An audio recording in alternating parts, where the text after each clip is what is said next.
কিভাবে দেখেন লুয়ের সফরটাকে, যদি আপনি জাস্ট, এখনো অ্যাকচুয়ালি আমি ডিটেইল তথ্য যেহেতু জানি না, জাস্ট আপনার মতো করে যদি আপনি একটু ব্যাখ্যা করেন দর্শকদের জন্য।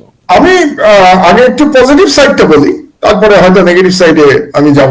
ভেতরের খবর তো আমরা জানি না। মুশকিল হচ্ছে কি, জনগণ শুধু ভেতরের খবর জানতে চান, কিন্তু জনগণ বুঝতে চান না যে এই সমস্ত রাষ্ট্রের ভিতরের খবর বাইরের কোন দেশের পক্ষে জানা সম্ভব না। এই রাষ্ট্রের ভেতরের খবর ওয়াশিংটনের লোকজন জানবে, এটা বাইরে কেউ জানবে না যে তাদের কি সিদ্ধান্ত। আচ্ছা, পজিটিভ সাইডটা হচ্ছে যে লু সাহেব আসলে এসেছিলেন, ডোনাল্ড লু, ভারত সফরে।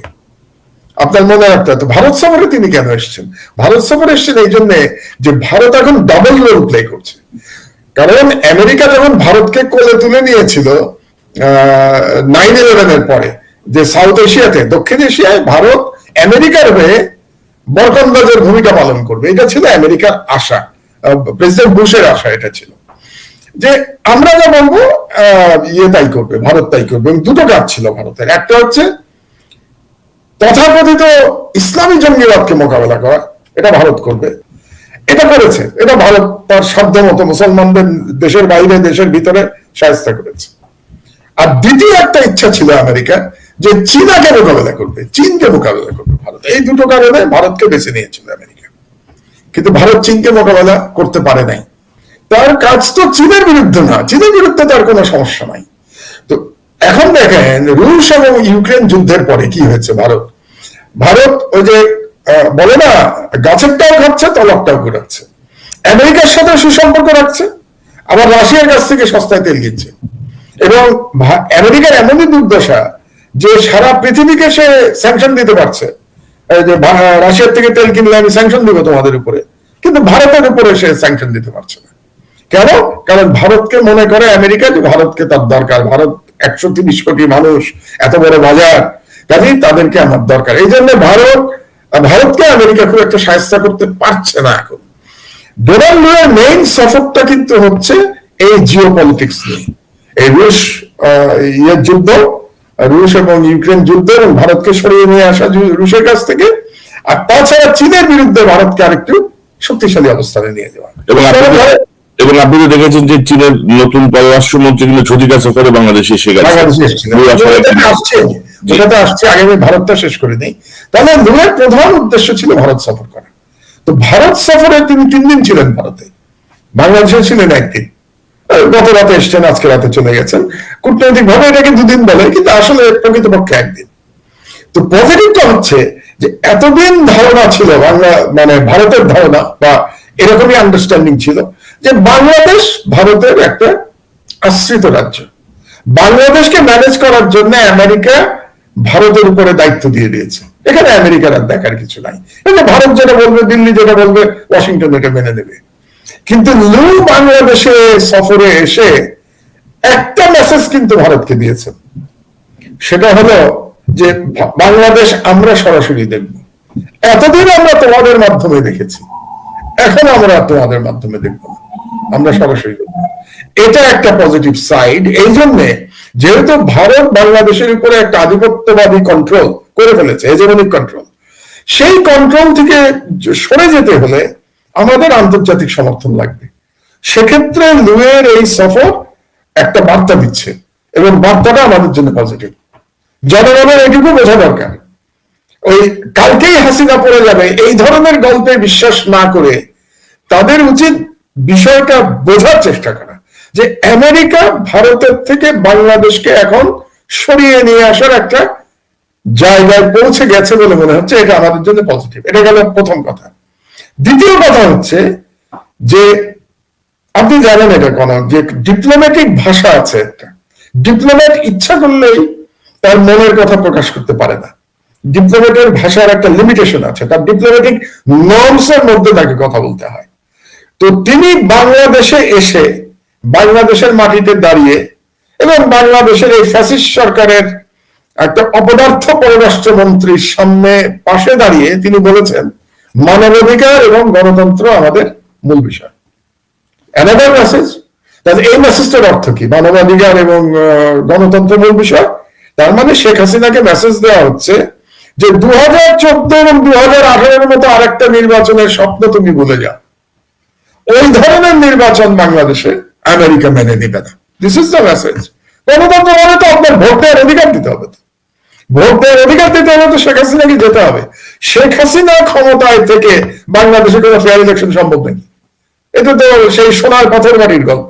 শেখ হাসিনা যেতে হবে, তারপরে ফেয়ার ইলেকশন হবে।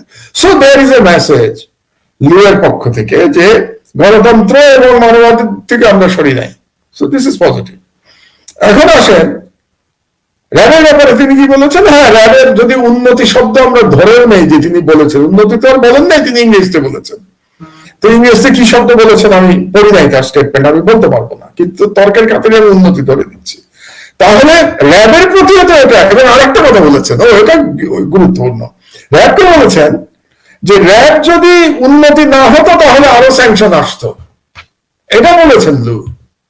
এটা বলার অর্থটা কি? এটা বলার অর্থ হচ্ছে র্যাবকে যে তোমাদের স্যাংশন আমরা দিতে পারতাম, আমরা দেই নাই, কারণ গতবার স্যাংশনের পরে তোমরা বিচার বহির্ভূত হত্যাকাণ্ড কমিয়েছ বা গুম খুন কমিয়েছ, আমরা যদি ধরে নেই। সেখানে একটা প্রচ্ছন্ন হুমকিও আছে যে তোমরা যদি আবার এই কাজ করো তাহলে আবার তোমাদের নামে স্যাংশন আসবে। সো এটা র্যাবের জন্য মেসেজ। তাহলে তিনটা আমি পজিটিভলি দেখছি। লুয়ের সফর পজিটিভ, গণতন্ত্রের কথা বলা পজিটিভ, র্যাবকে যে মেসেজ দিয়েছেন এটা পজিটিভ। আর এছাড়া যেগুলো তিনি বলেছেন এগুলো ডিপ্লোম্যাটিক কথাবার্তা। এখন আপনি কি মনে করেছেন এই এক সফরেই সিদ্ধান্ত হয়ে যাবে? সেটা হবে না, এটা আপনিও জানেন আমিও জানি। তিনি এখন ফিরবেন, ফিরে ওয়াশিংটনে আসবেন। ওয়াশিংটনে এসে তারা তাদের যে ডিপ স্টেট আছে, ডিপ স্টেটে তারা বসবেন এবং বাংলাদেশের পরবর্তী বিষয় নিয়ে তারা আলোচনা করবেন। এখন এর আগে চীনের পররাষ্ট্রমন্ত্রী ঘুরে গেছে বাংলাদেশে। তার মানে শেখ হাসিনা যেটা করেছেন, নিজে ক্ষমতায় থাকার লোভে বাংলাদেশকে আন্তর্জাতিক ভূ রাজনীতির দাবাখানার ঘুঁটিতে পরিণত করেছেন শেখ হাসিনা। বাংলাদেশের সর্বনাশ করে দিয়েছেন শেখ হাসিনা। কারণ বাংলাদেশ, আমরা সবসময় বলতাম আমরা একটা ক্ষুদ্র দেশ, আমরা কারো শত্রু নেই, আমরা সবার সাথে বন্ধুত্ব রেখে আমাদের, এবং কিন্তু বন্ধুত্বটা কি হবে? আমার সম্মান রেখে, আমার সার্বভৌমত্ব রেখে, আমার ইন্ডিপেন্ডেন্স সভরেন্টি বজায় রেখে আমরা সবার সাথে বন্ধুত্ব সম্পর্কে যাব। কিন্তু শেখ হাসিনা তার ক্ষমতার লোভ, অর্থের লোভ, কারণ তিনি যা চুরি করেছেন শেখ হাসিনা বাংলাদেশের ইতিহাসে এই পরিমাণ টাকা চুরি কেউ কল্পনাও করতে পারে না। আপনি দেখেন না, 2 মাসের মধ্যে ইসলামী ব্যাংক থেকে 30,000 কোটি টাকা নিয়ে গেছে। এখন আবার এটা বন্ধ করার জন্য ঢাকায় এখন লোকজনকে অ্যারেস্ট করে বেড়াচ্ছে। মানে আপনি ইসলামী ব্যাংকের এটা বলতে পারবেন না, বললে আপনি অ্যারেস্ট হয়ে যাবেন।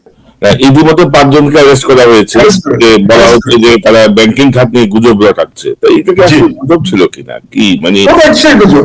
30,000 কোটি টাকা নিয়ে গেছে, এখানে গুজব কোথায়? তো এই টাকা পয়সা তো শেখ হাসিনা লুটপাট করছে, তাই না?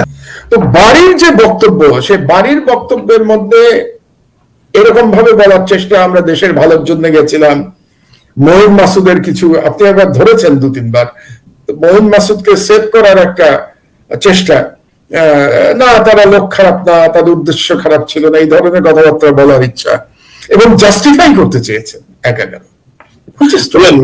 মাহমুদ ভাই, আমার একটা বিষয় আমি ওখানে বলার চেষ্টা করেছি, মানে ওনারা বলতে চাচ্ছিলেন যে এটা হচ্ছে 28 অক্টোবর এবং ওই সময় যে ডেকোরেটিং পলিটিক্যাল সিচুয়েশন, আওয়ামী লীগের বঙ্গভবনের প্রেস মানি বন্ধ করে নির্বাচন কমিশনার বিরুদ্ধে মানে অনাস্থা, এই আজিজ বলে না,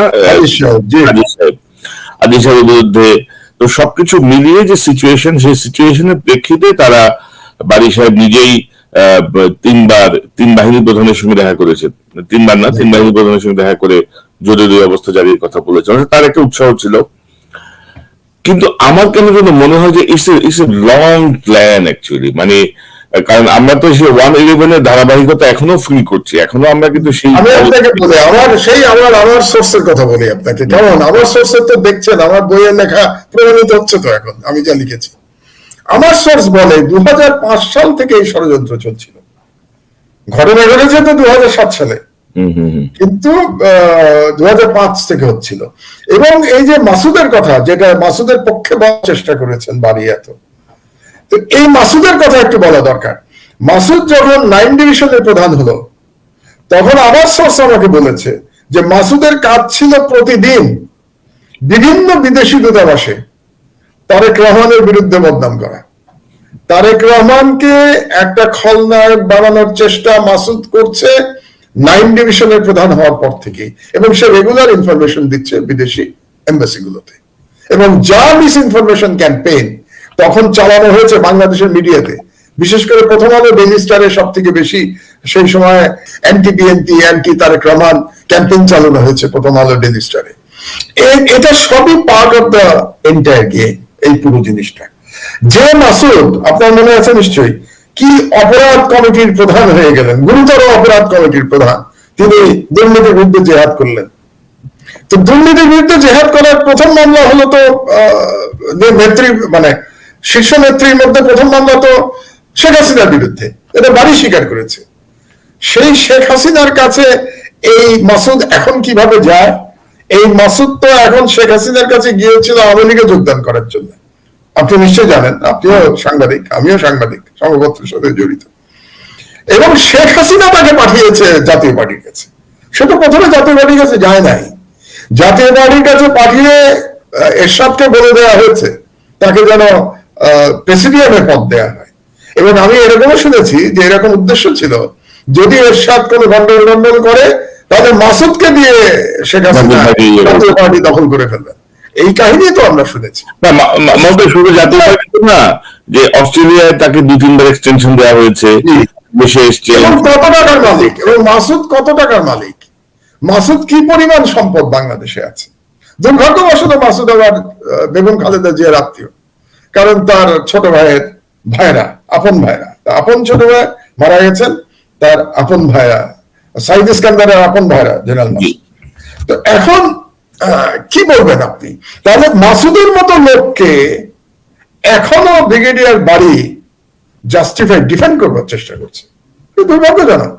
তার মানে তারা একজন আরেকজনকে যে ডিফেন্ড করবার চেষ্টা, এখানেই তো সততার অভাব।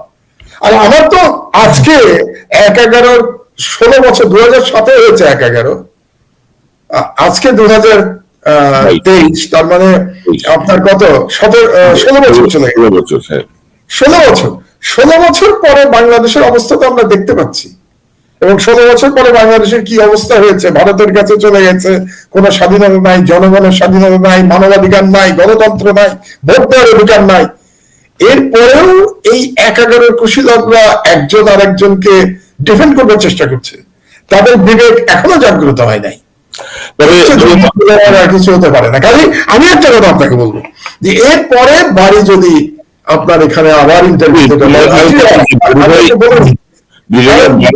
বাড়ি যাচ্ছেন তো অন্য জায়গায়, আমার কথা হয়েছে, উনি সম্ভবত আরেক দফা আমার সঙ্গে কথা বলবেন যে ঘাটতিগুলো, এবং উনি যদি চান এবং আপনি যদি চান তাহলে ওই অনুষ্ঠানে 3 জন নিয়ে করেন, উনিও আসুক, উনি আর্মির লোক আর আমি বাইরের লোক, সাংবাদিক মানুষ, ভিকটিম এখন শেখ হাসিনার ফ্যাসিবাদের ভিকটিম। তো আমিও থাকি ওখানে, ওনার বক্তব্য শুনি, এবং আমার বক্তব্য শুনলে আমার মনে হয় জনগণ আরেকটু পরিষ্কার হবে আর কি 1/11 ঘটনা। জি, আমার মনে হয় যে ঠিক আছে, আমরা প্রস্তাব আমি দিয়ে রাখলাম আপনার কাছে। জি, না থ্যাংক ইউ মাহমুদ ভাই। আমার মনে হয় যে বাড়ি সাহেব আশা করি এগ্রি করবেন, কারণ এইটা তো আসলে ধরেন কারোর প্রতি অনুরাগ বিরাগ তো না, মানে ইতিহাসের এই চ্যাপ্টারটা স্পষ্ট হওয়া দরকার, স্পষ্ট হওয়া দরকার, জনগণের কাছে একেবারে পরিষ্কার হওয়া দরকার। আর আমার একটা বেসিক প্রশ্ন, মানে এটা আমি বিভিন্ন সময়ে এইসব ঘটনার প্রেক্ষিতে করি। আপনি যদি দেখেন যে ইমিডিয়েট পাস্ট গভর্নমেন্ট হচ্ছে বিএনপি, ব্রিগেডিয়ার বাড়ি বিএনপি দ্বারা অ্যাপয়েন্টি, জেনারেল মঈন 6-7 জনকে দিয়ে আর্মি চিফ করা হলো, ফখরুদ্দিন সাহেব বিএনপির আমলের গভর্নর, তিনি চাকরিতে ছিলেন না, তাকে আমেরিকা থেকে ডেকে এনে গভর্নর বানানো করা হয়েছে। তার শ্যালক ইফতেখার আহমেদ চৌধুরীকে পরপর 2 বার জাতিসংঘের বিশেষ প্রতিনিধি, স্থায়ী প্রতিনিধি হিসেবে একবার এবং এক্সটেনশন দেওয়া হয়েছে। জেনারেল হাসান মসুদ চৌধুরী বিএনপির দ্বারা বেনিফিটেড, বিএনপি আমলের সেনাপ্রধান। কি বেনিফিটেড বলে নেই, একটু বলে নেই, পরিষ্কার হওয়া দরকার। তাকে শেখ হাসিনা ইউএইতে অ্যাম্বাসেডর করে পাঠিয়ে দিয়েছিল, মানে আর্মিতে তাকে আর আনার ইচ্ছা ছিল না, আরব আমিরাতে অ্যাম্বাসেডর করে পাঠিয়ে দিয়েছিল। বেগম জিয়া প্রধানমন্ত্রী হয়ে তাকে আরব আমিরাত থেকে ফিরিয়ে এনে আর্মিতে নিয়ে তাকে তারপর ধরেন জেনারেল মতিন বা ধরেন যারাই ছিল প্রত্যেকে কিন্তু বিএনপির দ্বারা বেনিফিটেড। তো আমার প্রশ্ন হচ্ছে, ধরেন আমি আপনার দ্বারা বেনিফিটেড হতে পারি মোহাম্মদ ভাই, আমি আপনার পক্ষে না থাকি, কিন্তু আপনাকে ধ্বংস করে দেওয়ার জন্য কেন আমি মত্ত হয়ে উঠবো? এটা বিএনপি লোক চিনে না, বা বিএনপির কোথায় ভুল বা কেন এটা হচ্ছে বারবার হচ্ছে, কিন্তু দেখেন আপনি। আচ্ছা, এটা আপনাকে দুটো জবাব দেই। একটা একটু সাহিত্যে জবাব দেই, আপনিও তো সাহিত্যের ছাত্র, আর আমার সাহিত্য নিয়ে নাড়াচাড়া করি, ছাত্র না হলেও। বাংলায় একটা শব্দ আছে, এইটার কোনো প্রতিশব্দ ইংরেজিতে নাই, সেটা কি জানেন? কৃতজ্ঞ। আমরা বলি কৃতজ্ঞ, অকৃতজ্ঞ এবং কৃতজ্ঞ। আচ্ছা, অকৃতজ্ঞ হচ্ছে যে আপনি উপকার করলেন, আপনার উপকার স্বীকার করলেন, আর কৃতজ্ঞ হচ্ছে আপনি উপকার করলেন, আপনার ক্ষতি করবে। এই জিনিসটা আপনি ইংরেজদের বোঝাতে পারবেন না, আপনি আমেরিকানদের বোঝাতে পারবেন। আরে ভাই, একটা লোক আমার উপকার করলো, আমি তার ক্ষতি কেন করবো? বাংলায় কিন্তু এই শব্দ আছে, কৃতজ্ঞ। সুতরাং বাঙালি ক্যারেক্টারের মধ্যে এটা আছে যে আপনি যদি আমার উপকার করেন তাহলে আমি আপনার অপকার করব। এই কৃতজ্ঞ এই যে গোষ্ঠী, এই গোষ্ঠী কেমন করে যেন বিএনপির উপরে বারে বারে সওয়ার হয়। একবার সওয়ার হয়েছে নাকি বিএনপির উপরে এই কৃতজ্ঞ গোষ্ঠী? বারে বারে সওয়ার হয়।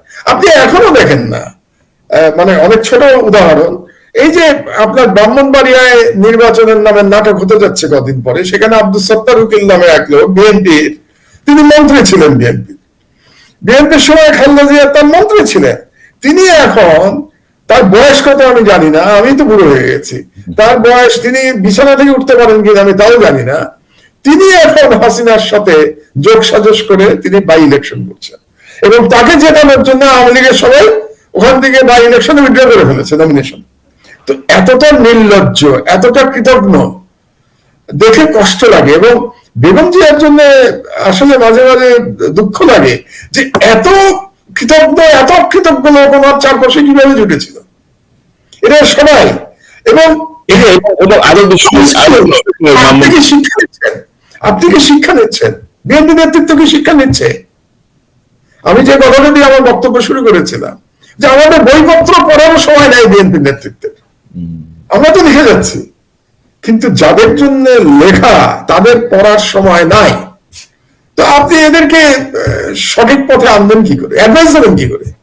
তারা পরিবেষ্টিত থাকে এদের দ্বারা। শামসুর রহমান চৌধুরী, এবং আপনি কি জানেন এরা সব এক ফ্যামিলির? এটা জানেন? শামসুর রহমান চৌধুরী, হাসান মাসুদ চৌধুরী, ফখরুদ্দিন এবং ইফতেখার, এরা প্রত্যেকে কিন্তু ফার্স্ট কাজিন অথবা ফার্স্ট কাজিনের হাজবেন্ড। সো এই চারজনই একই পরিবারের। এরা মোহাম্মদ চৌধুরী চলে গেছে, এরা মোহাম্মদ চৌধুরী তো আপন ভাই তো বোধ হয়, ইফতেখারের আপন ভাই তো বোধ হয় না? আপন ভাই, জি, আমি তো তাই জানি। তো সেম ফ্যামিলি, তো একই ফ্যামিলির এতগুলো লোক এদের দ্বারা উপকৃত, আর পুরো ফ্যামিলি বেইমানি করলো বেগম জিয়ার সাথে, বিএনপির সাথে। তো এখন বিএনপি নেতৃত্ব যদি শিক্ষা নেয় ভালো, কিন্তু তার কোনো লক্ষণ আমি দেখছি না যে তারা শিক্ষা নিচ্ছে। তো ভাই, ডোনাল্ড লু এখন ঢাকায়, হয়তো আমাদের যখন আমরা রেকর্ড করছি ইতিমধ্যে হয়তো তিনি ঢাকা থেকে বের হয়ে যেতে পারেন এবং রওনা হয়ে যেতে পারেন আমেরিকার উদ্দেশ্যে। তো আমরা আজকে আপনার যে পত্রিকায়, সেই পত্রিকায় আপনি ডোনাল্ড লুকে নিয়ে যে শিরোনামটি করেছেন সেটি হচ্ছে গণতন্ত্র ও মানবাধিকার আমাদের আলোচনার কেন্দ্রবিন্দু। তো খুব বিস্তারিত কিছু জানা যায়নি। হিউম্যান রাইটস ওয়াচের একটি রিপোর্টের কথা তিনি বলেছেন, যেখানে র্যাবের কিছু উন্নতি ঘটেছে বলে তারা মন্তব্য করেছে।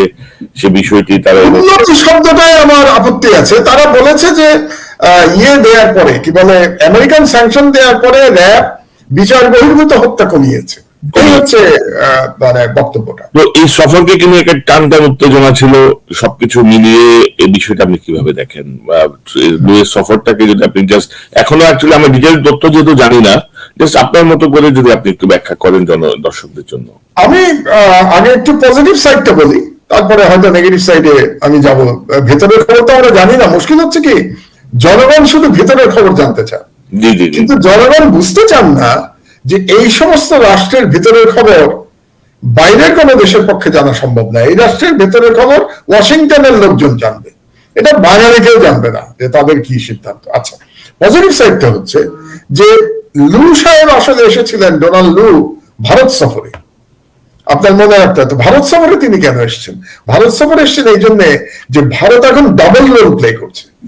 কারণ আমেরিকা যখন ভারতকে কোলে তুলে নিয়েছিল 9/11 এর পরে, যে সাউথ এশিয়াতে, দক্ষিণ এশিয়ায় ভারত আমেরিকার হয়ে বরকন্দাজের ভূমিকা পালন করবে, এটা ছিল আমেরিকার আশা, প্রেসিডেন্ট বুশের আশা এটা ছিল, যে আমরা যা বলবো তাই করবে, ভারত তাই করবে। এবং দুটো কাজ ছিল ভারতের, একটা হচ্ছে তথাকথিত ইসলামী জঙ্গিবাদকে মোকাবেলা করা, এটা ভারত করবে, এটা করেছে, এটা ভারত তার সাধ্য মতো মুসলমানদের দেশের বাইরে দেশের ভিতরে সাহায্য করেছে। আর দ্বিতীয় একটা ইচ্ছা ছিল আমেরিকা, যে চীনাকে মোকাবেলা করবে, চীনকে মোকাবেলা করবে ভারত। এই দুটো কারণে ভারতকে বেছে নিয়েছিল আমেরিকা। কিন্তু ভারত চীনকে মোকাবেলা করতে পারে নাই। তার কাজ তো চীনের বিরুদ্ধে না, চীনের বিরুদ্ধে তার কোনো সমস্যা নাই। তো এখন দেখেন রুশ এবং ইউক্রেন যুদ্ধের পরে কি হয়েছে, ভারত ওই যে বলে না, গাছেরটাও খাচ্ছে তলকটাও ঘুরাচ্ছে। আমেরিকার সাথে সুসম্পর্ক রাখছে, আবার রাশিয়ার কাছ থেকে সস্তায় তেল কিনছে। এবং আমেরিকার এমনই দুর্দশা যে সারা পৃথিবীকে সে স্যাংশন দিতে পারছে, যে রাশিয়ার থেকে তেল কিনলে আমি স্যাংশন দিব তোমাদের উপরে, কিন্তু ভারতের উপরে সে স্যাংশন দিতে পারছে না। কেন? কারণ ভারতকে মনে করে আমেরিকা যে ভারতকে তার দরকার, ভারত 130 কোটি মানুষ, এত বড় বাজার, কাজেই তাদেরকে আমার দরকার। এই জন্য ভারতকে আমেরিকা খুব একটা সাহায্য করতে পারছে না এখন। ডোনাল্ড লু এর মেইন সফরটা কিন্তু হচ্ছে এই জিও পলিটিক্স নিয়ে, এই যুদ্ধ, রুশ এবং ইউক্রেন যুদ্ধ, এবং ভারতকে সরিয়ে নিয়ে আসা রুশের কাছ থেকে, আর তাছাড়া চীনের বিরুদ্ধে ভারতকে আরেকটু শক্তিশালী অবস্থানে নিয়ে যাওয়া। এবং আপনি তো দেখেছেন যে চীনের নতুন পররাষ্ট্রমন্ত্রী কিন্তু ছুটিকা সফরে বাংলাদেশে এসে গেছে। যেটাতে আসছে, আগে আমি ভারতটা শেষ করে নেই। তাহলে লুয়ের প্রধান উদ্দেশ্য ছিল ভারত সফর করা। তো ভারত সফরে তিনি 3 দিন ছিলেন ভারতে, বাংলাদেশে ছিলেন 1 দিন। গত রাতে এসছেন, আজকে রাতে চলে গেছেন। কূটনৈতিক ভাবে এটাকে 2 দিন বলে, কিন্তু আসলে প্রকৃতপক্ষে 1 দিন।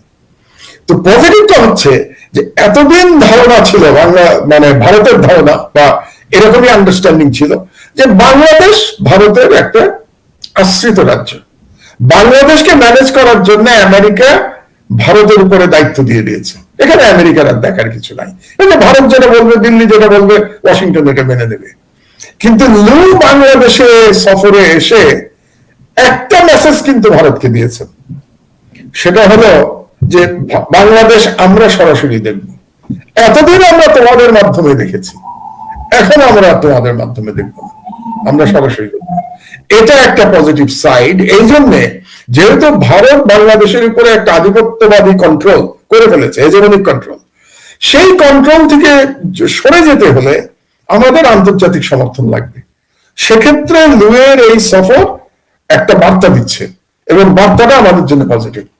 জনগণের এটুকু বোঝা দরকার, ওই কালকেই হাসিনা পড়ে যাবে এই ধরনের গল্পে বিশ্বাস না করে তাদের উচিত বিষয়টা বোঝার চেষ্টা করা, যে আমেরিকা ভারতের থেকে বাংলাদেশকে এখন সরিয়ে নিয়ে আসার একটা জায়গায় পৌঁছে গেছে বলে মনে হচ্ছে। এটা আমাদের জন্য পজিটিভ। এটা গেল প্রথম কথা। দ্বিতীয় কথা হচ্ছে যে আপনি জানেন এটা কোন যে ডিপ্লোম্যাটিক ভাষা আছে একটা, ডিপ্লোম্যাট ইচ্ছা করলেই তার মনের কথা প্রকাশ করতে পারে না। ডিপ্লোম্যাটের ভাষার একটা লিমিটেশন আছে, তার ডিপ্লোম্যাটিক নর্মসের মধ্যে তাকে কথা বলতে হয়। তো তিনি বাংলাদেশে এসে বাংলাদেশের মাটিতে দাঁড়িয়ে এবং বাংলাদেশের এই ফ্যাসিস্ট সরকারের একটা অপদার্থ পররাষ্ট্রমন্ত্রীর সামনে পাশে দাঁড়িয়ে তিনি বলেছেন মানবাধিকার এবং গণতন্ত্র আমাদের মূল বিষয়। Another message. তাহলে এই মেসেজটার অর্থ কি? মানবাধিকার এবং গণতন্ত্র মূল বিষয়। তার মানে শেখ হাসিনাকে মেসেজ দেওয়া হচ্ছে যে 2014 এবং 2018 মতো আরেকটা নির্বাচনের স্বপ্ন তুমি ভুলে যাও। ওই ধরনের নির্বাচন বাংলাদেশে আমেরিকা মেনে নিবে না। This is the message. গণতন্ত্র মানে তো আপনার ভোট দেওয়ার অধিকার দিতে হবে, ভোট দেওয়ার অধিকার দিতে হলে তো শেখ হাসিনাকে যেতে হবে। শেখ হাসিনা ক্ষমতায় থেকে বাংলাদেশে কোনো ফেয়ার ইলেকশন সম্ভব নাকি? এটা তো সেই সোনার পাথর বাড়ির গল্প। শেখ হাসিনা যেতে হবে, তারপরে ফেয়ার ইলেকশন হবে। So there is a message লুয়ের পক্ষ থেকে যে গণতন্ত্র এবং মানবাধিকার থেকে আমরা সরি নাই। So this is positive. এখন আসেন র্যাবের ব্যাপারে তিনি কি বলেছেন? হ্যাঁ, র্যাবের যদি উন্নতি শব্দ আমরা ধরেও নেই যে তিনি বলেছেন, উন্নতি তো আর বলেন নাই, তিনি ইংরেজিতে বলেছেন। তো ইংরেজিতে কি শব্দ বলেছেন আমি পড়ি নাই তার স্টেটমেন্ট, আমি বলতে পারবো না, কিন্তু তর্কের খাতিরে আমি উন্নতি ধরে দিচ্ছি। তাহলে র্যাবের প্রতিও তো এটা। এবং আরেকটা কথা বলেছেন, এটা গুরুত্বপূর্ণ, র্যাবকে বলেছেন যে র্যাব যদি উন্নতি না হতো তাহলে আরো স্যাংশন আসতো, এটা বলেছেন লু। এটা বলার অর্থটা কি? এটা বলার অর্থ হচ্ছে র্যাবকে যে তোমাদের স্যাংশন আমরা দিতে পারতাম, আমরা দেই নাই, কারণ গতবার স্যাংশনের পরে তোমরা বিচার বহির্ভূত হত্যাকাণ্ড কমিয়েছো বা গুম খুন কমিয়েছো, আমরা যদি ধরে নেই। সেখানে একটা প্রচ্ছন্ন হুমকিও আছে যে তোমরা যদি আবার এই কাজ করো তাহলে আবার তোমাদের নামে স্যাংশন আসবে। সো এটা র্যাবের জন্য মেসেজ। তাহলে তিনটা আমি পজিটিভলি দেখছি, লুয়ের সফল পজিটিভ, গণতন্ত্রের কথা বলা পজিটিভ, র্যাবকে যে মেসেজ দিয়েছেন এটা পজিটিভ। আর এছাড়া যেগুলো তিনি বলেছেন এগুলো ডিপ্লোম্যাটিক কথাবার্তা। এখন আপনি কি মনে করেছেন এই এক সফরেই সিদ্ধান্ত হয়ে যাবে? সেটা হবে না, এটা আপনিও জানেন আমিও জানি। তিনি এখন ফিরবেন, ফিরে ওয়াশিংটনে আসবেন, ওয়াশিংটনে এসে তারা তাদের যে ডিপ স্টেট আছে, ডিপ স্টেটে তারা বসবেন এবং বাংলাদেশের পরবর্তী বিষয় নিয়ে তারা আলোচনা করবেন। এখন এর আগে চীনের পররাষ্ট্রমন্ত্রী ঘুরে গেছে বাংলাদেশে। তার মানে শেখ হাসিনা যেটা করেছেন, নিজে ক্ষমতায় থাকার লোভে বাংলাদেশকে আন্তর্জাতিক ভূ রাজনীতির দাবা খেলার ঘুঁটিতে পরিণত করেছেন শেখ হাসিনা। বাংলাদেশের সর্বনাশ করে দিয়েছেন শেখ হাসিনা। কারণ বাংলাদেশ, আমরা সবসময় বলতাম আমরা একটা ক্ষুদ্র দেশ, আমরা কারো শত্রু নেই, আমরা সবার সাথে বন্ধুত্ব রেখে আমাদের, এবং কিন্তু বন্ধুত্বটা কি হবে? আমার সম্মান রেখে, আমার সার্বভৌমত্ব রেখে, আমার ইন্ডিপেন্ডেন্স সভরেন্টি বজায় রেখে আমরা সবার সাথে বন্ধুত্ব সম্পর্কে যাব। কিন্তু শেখ হাসিনা তার ক্ষমতার লোভ, অর্থের লোভ, কারণ তিনি যা চুরি করেছেন শেখ হাসিনা বাংলাদেশের ইতিহাসে এই পরিমাণ টাকা চুরি কেউ কল্পনাও করতে পারে না। আপনি দেখেন না, 2 মাসের মধ্যে ইসলামী ব্যাংক থেকে 30,000 কোটি নিয়ে গেছে। এখন আবার এটা বন্ধ করার জন্য ঢাকায় এখন লোকজনকে অ্যারেস্ট করে বেড়াচ্ছে। মানে আপনি ইসলামী ব্যাংকের এটা বলতে পারবেন না, বললে আপনি অ্যারেস্ট হয়ে যাবেন। ইতিমধ্যে 5 জনকে অ্যারেস্ট করা হয়েছে, বলা হচ্ছে যে তারা ব্যাংকিং খাত নিয়ে গুজব রটাচ্ছে। তো এটা কি আসলে গুজব ছিল কিনা, কি মানে গুজব? 30,000 কোটি টাকা নিয়ে গেছে, এখানে গুজব কোথায়? তো এই টাকা পয়সা তো শেখ হাসিনা লুটপাট করছে, তাই না? তো শেখ হাসিনা লুটপাট এবং এবং তার ক্ষমতার যে উদগ্র বাসনা, লাস্ট অফ পাওয়ার, যেটাকে ইংলিশে লাস্ট অফ পাওয়ার, সেই লাস্ট অফ পাওয়ারের জন্য বাংলাদেশকে আজকে বিপজ্জনক জায়গায় নিয়ে গেছে। বাংলাদেশকে এখন জিওপলিটিক্যাল, ওই যে বললাম যে দাবার ঘুঁটিতে পরিণত করেছে। 18 কোটি মানুষের জীবন জীবিকাকে হুমকির মুখে ফেলে দিয়েছে। এই মহিলার যে অপরাধ, এই অপরাধের কোনো শেষ নাই, এই অপরাধের। এবং আল্লাহ জানেন, আল্লাহ তার জন্য কি বিচার রেখে দিয়েছেন, তার